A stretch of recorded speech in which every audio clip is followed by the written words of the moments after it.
Hi, everybody. This is Dr. Ray. You are listening to a least worst of. The doctor is in. We have no best of, but this is truly one of our least worst. You want some bad news, Michael?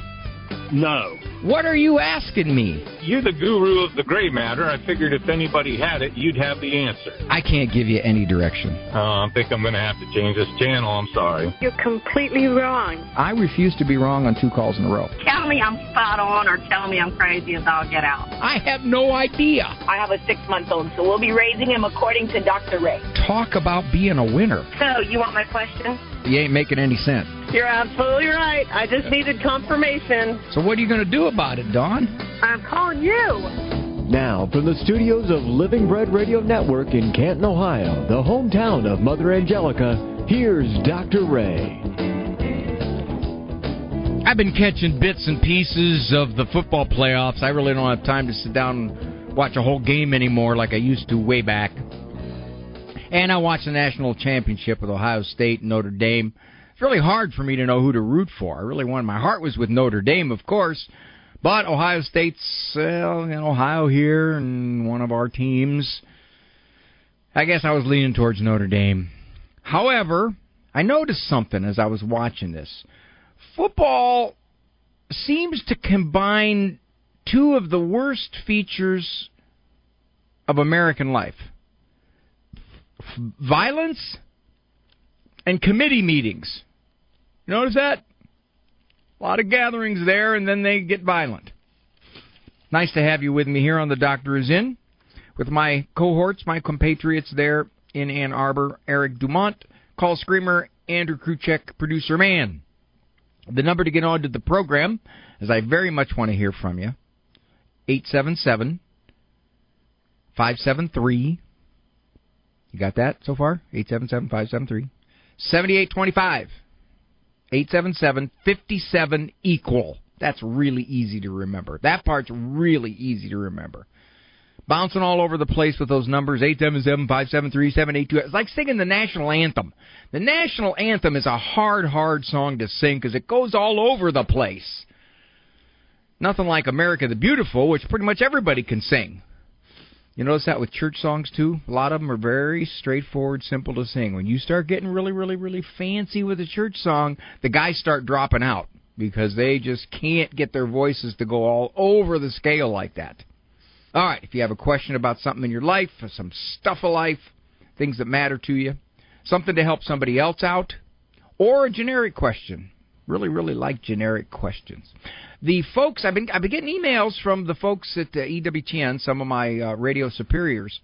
They seem to be of one mind. Ray, you need to sound a little smarter. Now, that's hard to do, so I figured out a way. It is possible to sound smarter. What I do is about every couple of minutes, I think of something really dumb to say, which is pretty easy, and then I don't say it. Addition by subtraction. So I hope I've been sounding smarter by not saying some of the dumber things that I have been saying before. Let me know. 877-57-EQUAL. My sister was 2 years younger than me. Although now, as we are older, she talks like she's 12 years younger than me. My sister was, a better arguer than I was. Now, we would bicker. You know, when you're close in years like that as siblings, it's easier to bicker. Not any more than normal, I'd say. Not any more than normal, maybe once every 15, 16 minutes. I thought that I was the more reasonable of the siblings, of course, in my mind. I would shape my arguments for the matter at hand. I wanted to be logical and rational. My sister had a standard go-to response that she used pretty much every argument that we had. Let me illustrate. My mom would bake a cake. And remember when your mom made a cake, they put toothpicks in it and put the wax paper on top of the toothpicks so that it wouldn't smash the icing and you'd pull all the icing off when you pulled the wax paper off? Come on, you got to tell me you got to remember that. So my mom would make a cake, chocolate cake. And she'd tell us, I'm going to have 2 pieces in the refrigerator, one for you and one for Marianne. Great. So all day long, I'm thinking about this chocolate cake. Not really concentrating on my schoolwork whatsoever. I looked at Janice Pratt. She was one of the cutest girls in our school, but thinking about the cake. The cake was more important to me when I'm in the 5th grade than Janice Pratt. So given all that, I couldn't wait to get home. Got home, and I went to the fridge, opened it up. There was no cake. No cake in there. Both pieces are gone. My sister just happened to walk into the room, and I said, Marianne, there was 2 pieces of cake in there. And she'd say, yeah. Mine's gone. Did you eat my cake? Maybe. You have icing on your cheek. Maybe. Marianne, all day at school, I look forward to coming home and having that piece of cake. So, Mom said that you had one and I had one, and we were supposed to eat the ones that are ours. So, that's not right. So, I'm telling Mom. So, now, at the time, I thought that was just a snotty comeback. However, I realized that is a very good word for Christians. Not in a snotty way. We need to be a little more so Christians. By that I mean, somebody says something to us that we think is critical or insulting, put downish. We need to have a little bit more of a so attitude. Now, that doesn't mean you don't think about what they say. They could have legitimate observations here. What I mean is, when you get offended and upset because somebody says something you think you don't deserve, or it's misdirected, or it's critical without substance, you need to be a little more so. And by so, I mean you don't offend yourself over it. My father-in-law, he has these political opinions, and if you don't think like he does, he's going to make some snarky remark. So, my sister is always telling me how special her kids are, and the implication is mine aren't anywhere near as special. So, if I am late, and I have a very good reason, my dad never accepts it. Never accepts it. He dredges up how he thinks that I'm inconsiderate. So, I'm not saying that you simply shrug off everything everybody says at all times.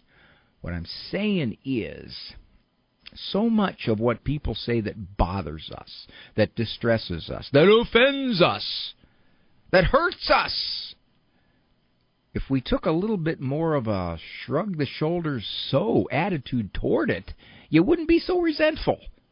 You wouldn't get so angry at other people. You wouldn't hold on to your hurts. I can't believe you said that about me. So? Well, I don't do that to her. So? Well, why are you always saying so? I don't like it. Did you say so? So? 877-573-7825. 877-57 equal. That is the number to call. Oh, Trevor, boy, that's a ooh, man, I don't know. I gotta pull in a lot of these folks from Catholic Answers or EWTN or Ave that are more of these moral ethicists. We'll find out. I'm Dr. Ray. I am leaving soon. and you will forgive me if I speak bluntly. The doctor will be with you in just a moment. You're listening to the least worst of The Doctor Is In with Dr. Ray Guarendi. So please, no calls at this time.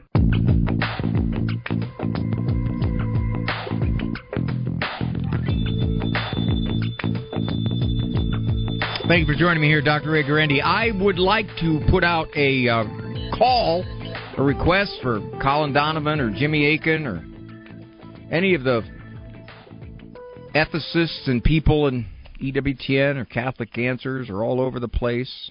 Marcus Peter there at Ave.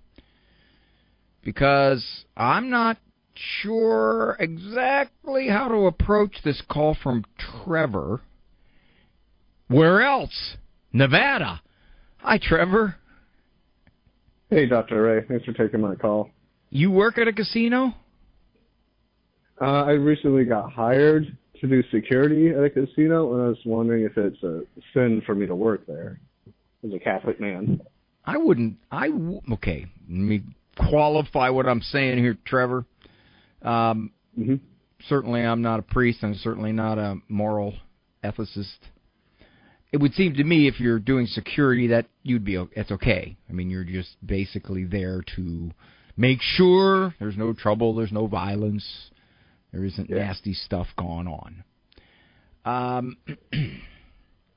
I think it would become a little more fuzzy. Let's say if you were a dealer or you managed one of the tables and you knew that, of course, the odds are in the house's favor all the time. And there's a lot of folks in there that are unable to control their gambling impulse. And they'll gamble away their kids' college fund, you know. And I think it would come down to a conscience issue. Say, for example, for me, would I do that? No, I wouldn't. Okay, so for me, it's a conscience issue. For somebody who says, well, I'm just dealing cards here, we're playing blackjack, and I can't see how I am directly involved in making somebody sin. All right, they are choosing to play the cards. So I think that's what it would come down to. Again, I'm speculating, but I can't see anything from a security issue or parking cars or something along those lines. Right. You know, you must be a pretty good sized guy there. They want you for security, Trevor. Yeah, I'm 6'2", 220. Yeah, that's a nice size. That's friend and I were talking about what would be the ideal size for a pro athlete. You know, somebody that could, across all sports, the major sports, football, baseball, but now basketball, no, you'd have to be a real stud at 6'2" to play NBA. But we were saying it's about 6'2". I said 220. He said 205. Well, it's definitely small for a linebacker. A defensive back, I suppose 220. You better be a real stud to be able to keep up with the wide receivers at 220. But there's some freaks out there that could do it, you know. Yeah. Well, good luck. Did you grow up in Nevada? Yeah, I grew up in Vegas. How old are you? Can I ask you one more thing? Yeah, go ahead. Go ahead. Yeah, I was thinking of starting a men's club. I wanted your input. It's going to call ourselves Knights of Colombo. You gonna model yourself after Colombo? You know, in the men's club, somebody's going to say something, and you're going to say, just one thing I don't understand. Just one thing that doesn't fit for me. You're going to do it that way? I like it. Knights of Colombo. Actually, the men's club, probably the best place to start there, Trevor, is in your local parish, right? Yeah. Get some dudes there, especially the young guys. With our Knights of Columbus chapter. That's kind of neat. Nice, because I binge watched the whole. Well, binge watched. My wife and I watched about one Columbo episode when we were free at night, and we watched all 8, 9 seasons. I don't know how many seasons there were, but I counted one time in an interchange that he had with a perp. 21 times he said "sir." Wow. Count him. Columbo did that. He goes, "Sir, you know, I noticed that when you got in your car there, Sir, I just got one question for you. I don't really understand why that you stopped at that light. So, sir, if I'm not confusing myself here, and I just counted him. I thought, what? How many times did he say, sir? It's 21. I do nutty things like that. Trevor, thank you. Good luck to you there, bud. Thanks, Dr. Ray. All right. I'll talk to you. Bye now. All right. Oh, good. There are a couple good ones there, and I asked for patience from folks. I just want to save Joe some money first. That's really what I want to do.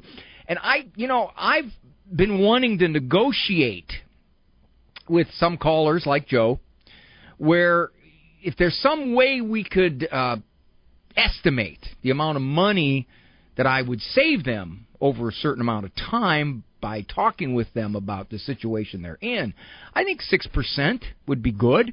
And then I could tell the people that are paying me here, I don't need your money. I'm saving money for people like Joe. Hi, Joe. How are you? Hi, Father. Excuse me, Doctor. Just a little nervous. First time I've called into a radio show. Joe, wait a minute. I can help you out. Let me help you out here, Joe. Okay. I am a highly trained psychologist. And when somebody tells me they're nervous, I'm able to adjust the situation. So here we go. Joe, relax. There, how's that? All right. You feel better already? I feel better already. Told you. I have a 23-year-old grandson who's been a little bit of a problem since he was born, I guess. But, had struggled through high school, made it finally, went into community college, and never made that happen, just spent a lot of money.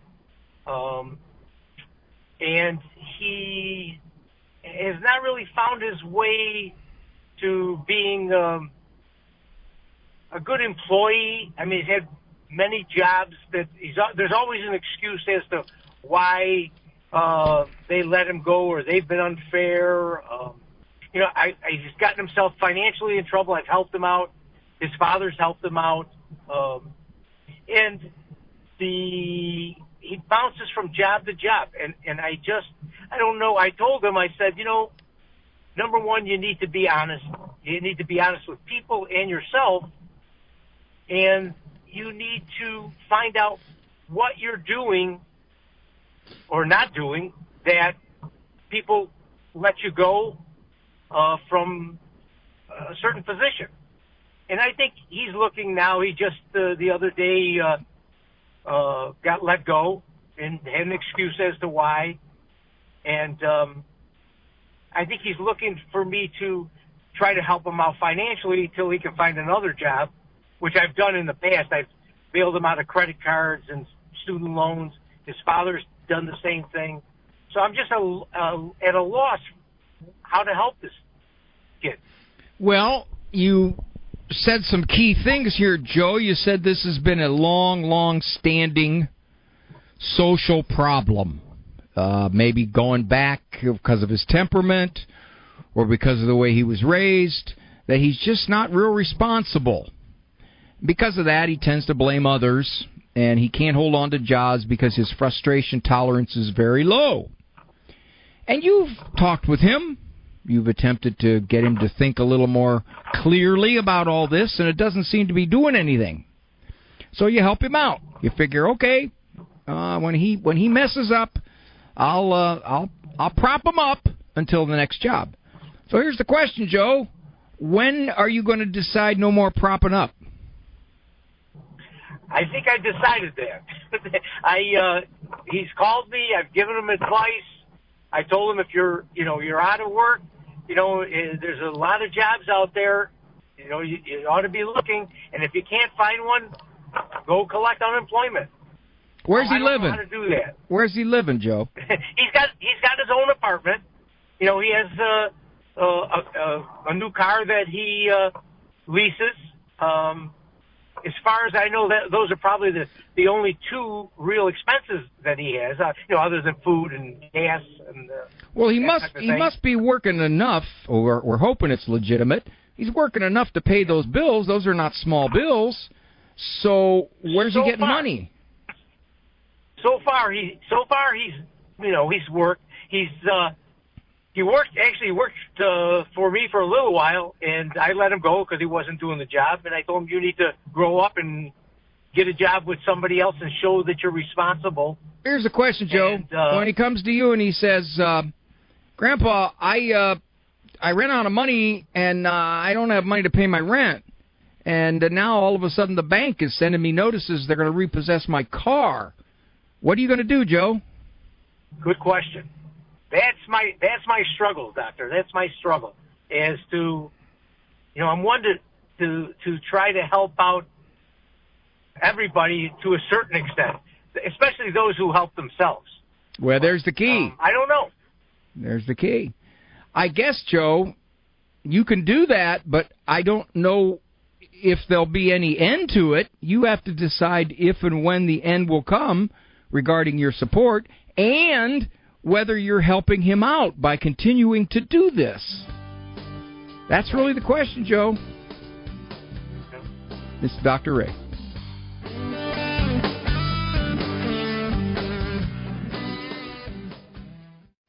This is Life News Radio. I'm Jim Anderson. As Louisiana is implementing ongoing strong pro-life legislation, Texans are facing big money initiatives to counter their once strong innovations in pro-life law.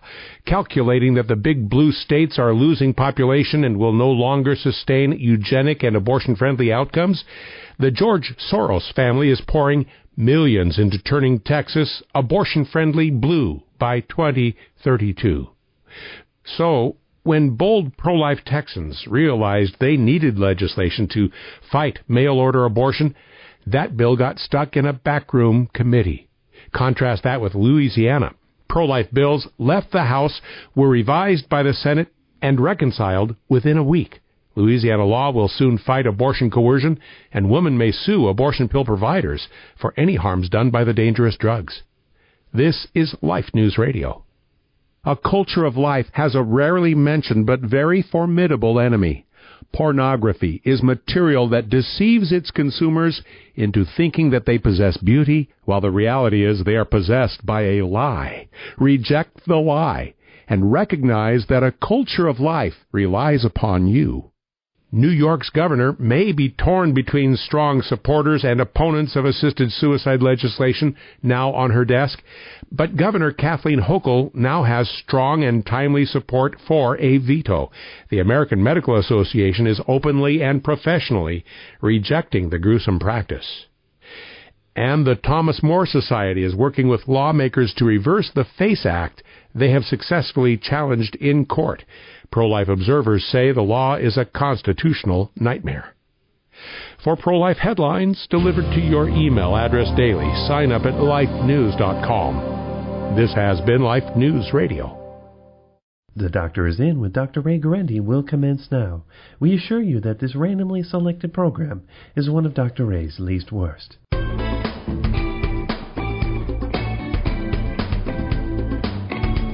877-57 equal is the number. We usually get a number of calls coming in right at the bottom of the hour. Dawn, you left, and I was going to go to you next. Her point was, in the world of bullying, so works pretty well. Yeah, it does, especially if it's verbal bullying. So much of the time, verbal bullying is just, it's words. And if a person can sew it off, it doesn't really continue for the most part. Pat from Erie, Pennsylvania, home of Father Larry Richards. Hello, Pat. Hi, Doctor. How are you today? Well, nothing gaining on me that I know of. Oh, that's good. Well, I have a question. We have a 17-year-old granddaughter who has ADD. And she's had it for years. They've taken her to the doctor. They've given her some medication. But it seems as though it's, even getting worse. I don't believe she takes her medication as she should, regularly, being 17. They try to make sure she takes it. However, that doesn't always happen. My question is, who would they take? Is there a place that they can take her to that could help to teach her, I guess, how to remember to do things, how to, set up a routine? She does go to not just her family doctor, but I think she goes to somebody she talks to. I don't know if it's a psychologist. I assume that it probably is. But I don't know if there's another place they could take her to where they could help her to remember. Well, when you say ADD, are you talking attention deficit disorder or are you talking attention deficit hyperactivity disorder? They said it's ADD. She doesn't really seem to be, extreme. Well, there's times, I guess, especially when she was little, a little bit. But it's more of the forgetting. Like she forgot to go to work a couple times. She forgot to do her homework. It takes her an hour and a half, 2 hours just to get ready to do anything. She just dallies. She gets distracted. That's the main thing. And she's a senior in high school, wants to go to nursing school, and of course this has become a real issue. Here's always the question, Pat. Here's always the question, especially in our labeling society. I can't argue with the diagnosis, obviously. There's no way I could say anything like that. However, ADD usually is kind of a spacey, inattentive sort of lack of perseverance to a demand or a topic or something that needs to be done. That's her. If she says she forgets, here's the question. What kinds of things does she forget? Does she forget usually requirements? For example, would she ever forget that one of her girlfriends wants to call her and is going to come and pick her up at 9 o'clock? Would she forget that? Mm-hmm. Or I think she would. Okay. So you're just saying she's kind of scatterbrained. Yeah, Mm-hmm. It's pretty much that. Anything that needs to be done, if her parents tell her they want her to wash her clothes, do the dishes, and that's not because it's something she may not want to do. I mean, if they said, I want you to go and pick your brother up from the bus, well, she could forget to do that. It's just like she's in another world, kind of. Even when she was little, I remember that. It was just like she was, kind of like in her own little world there. Well, I guess her therapist is probably going to work with her in trying to get her to develop certain little skills that she can use to remind herself. But my question would be, when her parents ask something of her, when there's a requirement, do they get her attention? Do they make the request, like, go pick your brother up, and then repeat to me what I just said to you? You told me to go pick my brother up. Okay, good. So the question becomes, and I always struggle with this as a therapist myself, how much of this is a neurological deficit that somehow, some way this kid is not all that attentive to a lot of requirements, and how much of it is, I just don't really want to do that, and so I don't put a whole lot of effort into remembering, and I don't really do anything to make myself get a little more efficient. That's always the question. Mm-hmm. Okay? And I've had so many parents tell me this. They'll say, yeah, well, she's always been kind of scatterbrained. She doesn't do her homework. I'll say, well, when she comes home, do you have her sit at the kitchen table with the homework in front of her? Well, we tell her, you got to get started on your homework. And she says, okay. And then an hour later, she hasn't started.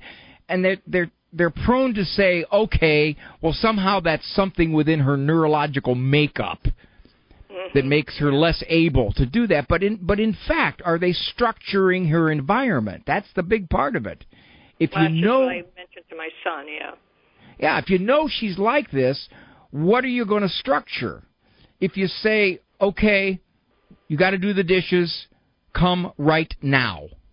You don't say, okay, when you get a chance, do the dishes, because you'll ask her 9 more times. So if you don't structure it up, then she's going to do what comes naturally, whether it is a habit or whether it is a neurological slipshodness. That's what you deal with. Now, if you say, well, are there ways that can teach her to remember? Not really in an office setting. It's very hard to generalize that from an office setting. They're going to have to more or less look at what does she forget, what is she most likely to just put off. For example, if she goes to college, what are they going to do to structure this girl's study habits? Will she have a tutor? Will she have a study time with setups, with friends? How will they structure this? Because they know that if they leave her on her own, for whatever the reason, she's more likely just to let stuff slide. That's kind of what I've told him indirectly. I know that I've talked to friends who have had children who have like autism, and having a structured life is for them really important. And I would assume that it's the same with if you have ADD, or it's just a matter of just letting things go. Pat, you have twice said I've told him. Is there right. is there not a marriage here? Oh yeah, there is. I just talk to him more. Oh, okay, all right. Oh yeah, they're on the same page. Okay. Yeah, him and his wife definitely. As far as what needs to be done. Is this young lady? Does she do okay in school? She does really well in school. Well, see, then that raises a question, because the number one thing that shows up if someone's diagnosed ADD, the number one thing that shows up is school struggles, underachievement. So if this kid's getting A's and B's, excuse me, you got to raise the question, how is this happening? If she supposedly has these attention deficits, this should show up in her schoolwork. And if it's not, then the question becomes, okay, what exactly is she forgetting? 877-57-EQUAL is the number. I'm Dr. Ray.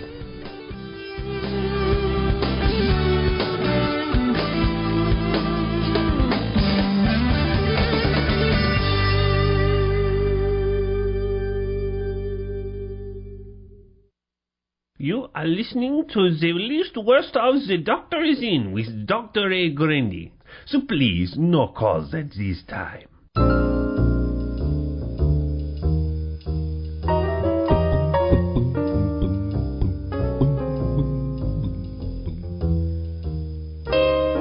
Thank you for joining me here on The Doctor is In. I'm Dr. Ray Guarendi. Monday through Friday, 1 o'clock Eastern Time, co-production, Ave Maria Radio Communications, and EWTN. I'm going to make a comment a little bit more on a couple of those previous calls here, especially Joe's, but I want to read this again. I read this about, every couple, 3-4 months. From the Daughters of St. Paul. If the world hates you because of Jesus, that's fine. If they hate Jesus because of you,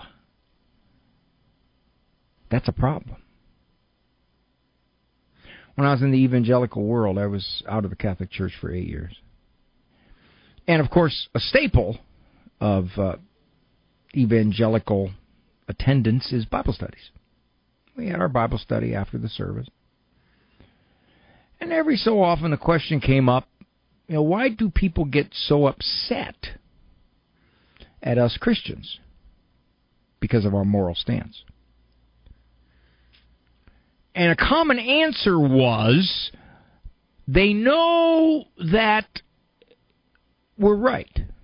Somewhere down deep there's a flicker that says this is the good way to live, but they're not living that way, so therefore they're going to get angry at anybody who talks about living that way or, in fact, lives that way.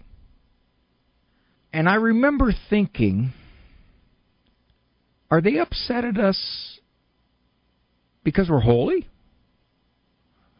Or because we're a jerk? Talk about this in my Thinking Like Jesus book. I wasn't sure if some of the anger and upset toward Christians is because of our moral stances or because of the way we come off regarding our moral stances. You can be holy, but Jesus really had trouble with people who were holier than thou. There's something about spiritual superiority that just really rankled our Lord. He seemed to reserve his harshest criticism for those who held themselves up as spiritually superior to the riffraff. And I remember thinking in Bible study, is that a danger? That somehow, some way, in having a moral stance, you can come across like, well, I'll pray for your wretched soul, you pagan. Now, granted, you do have moral stances. I guess it depends upon how you express those moral stances. You can be holy or you can be a jerk. I want to go back to Joe for a second, though. Joe was basically saying, and it was interesting how he put it. He said, this young man, he's 23 years old, been a problem since he was 0. I don't know what that means. I would explore it with him if he were in therapy. I'd say, so what kind of history do we have here?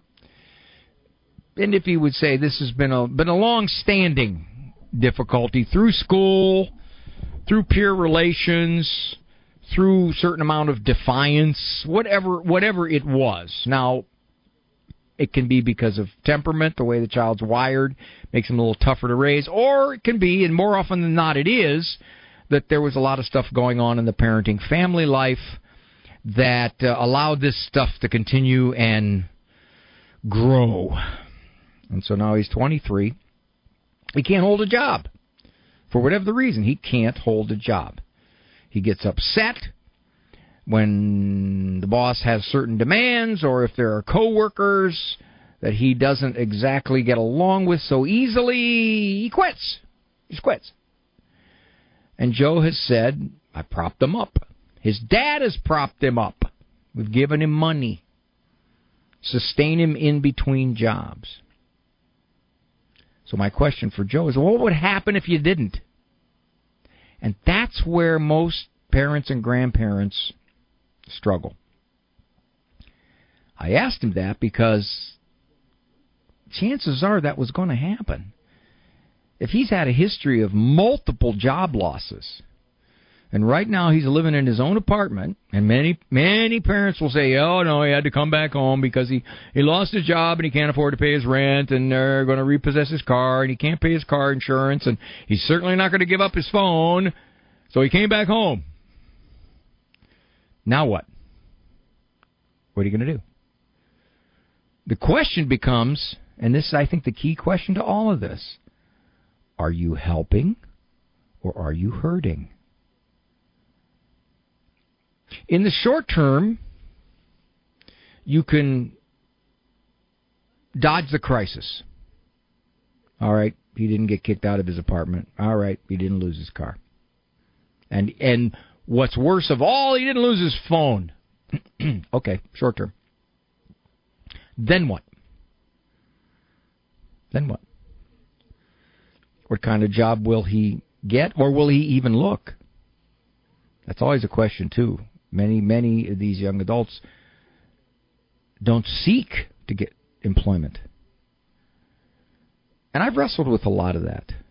My dad, when he retired, he was 65. I remember we all met him when he was leaving Union Metal in Canton, Ohio. And my dad worked at Union Metal for 43 years.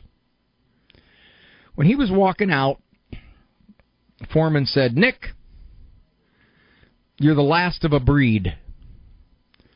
What he meant by that was my dad never missed work. I mean, he went to work when he was sick. He never, ever missed work. The last 13 years, from age 52 to 65, Pop never missed a single day of work. The foreman, of course, was implying that the younger guys are not like this. And any small business person will tell you this. The biggest problem they have for building their business is getting reliable young employees. I've been driving through McDonald's and a lot of these places, and I've been noticing that a lot of people work in the drive-thrus and other places are 60 plus because they're the ones still with that work ethic. So why Why is it that there are more and more young people like Joe's grandson at age 23 who can't hold a job? I do believe part of it, obviously there's many factors involved, but I do believe part of it is this is the natural byproduct of growing up very pampered. And I don't mean, when people think pampered, they think spoiled. No. I think our lifestyle is pampered. It's heavy entertainment. It is heavy pleasures. It is all kinds of options. And therefore, the kind of self-discipline necessary to hold on to a job or to show up when you're supposed to show up, for many, is lacking. It's not there. Less numbers. My dad's generation, for the most part, you got a job, you were responsible to hold on to that job until you moved to something better, or, in fact, you just kept that job because, in a lot of respects, that was the right thing to do. My dad grew up during the Depression, so he didn't have much. So a job was very important to him.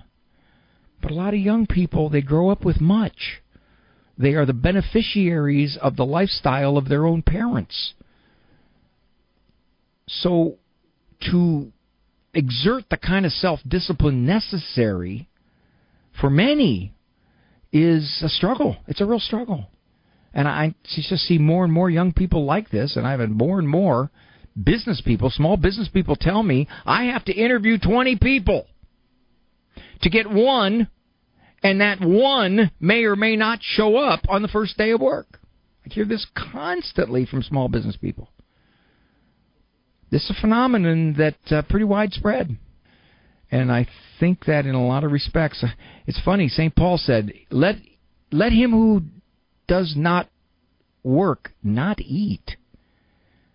Well, that sounds harsh nowadays, doesn't it? But that's St. Paul talking in Scripture. All right, I better let you go. I'll be back. You are listening to a least worst of. The doctor is in. We have no best of.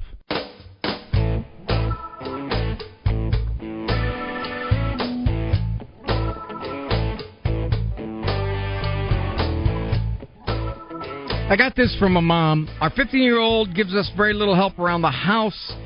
He is active in school sports, feels he doesn't have much free time. We don't ask much. Take out the trash. Keep his room clean. Get him to do even that is a battle. Easier on my nerves to do his chores myself. I asked a group of parents one night. We were giving a talk. That'd be about 100 parents. How many of you are getting help around the house from your adolescent or teen that you believe is sufficient? About 3 of them raised their hands out of, 50 to 100. Of course, the other parents looked at them with, you're a liar, or, come on, how are you doing this? Don't believe you. So I asked the others that didn't get the help they wanted around the house, if not, why not? Now, they reflected what this mom said. Well, the kids have very active lives, they come home from school after sports, and then they do their schoolwork, or if they do their schoolwork, and then they need relaxing time, and then sometimes they're on the phone, and they're just so busy, gone to different places, and there really isn't enough time. That's one. Another one is, well, there's really not that much to do, actually. Just a few things here and there, take out the trash. But the number one reason, survey says, number one reason, I don't want the fight, it's just easier to do it myself. Well, this ties into what I just said about more young people not being reliable for work. We don't grow up on a farm in 1880 anymore in Peoria, Illinois.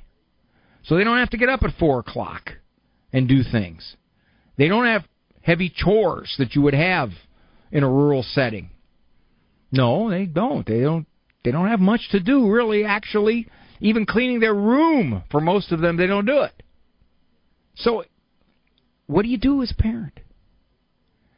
Many parents don't link privileges, social freedoms, to your work. You don't go anywhere, you don't do anything until those things are done. That's it. It's very simple. The average 14, 15-year-old wants to do all kinds of stuff. They want to watch stuff, they want to play stuff, they want to call friends, they want to get on their phone. Well, none of that happens until you mow the backyard or you sweep out the garage. See, typically, most parents ask very little. And what they ask is usually the really, really routine stuff. Take the trash down once a week.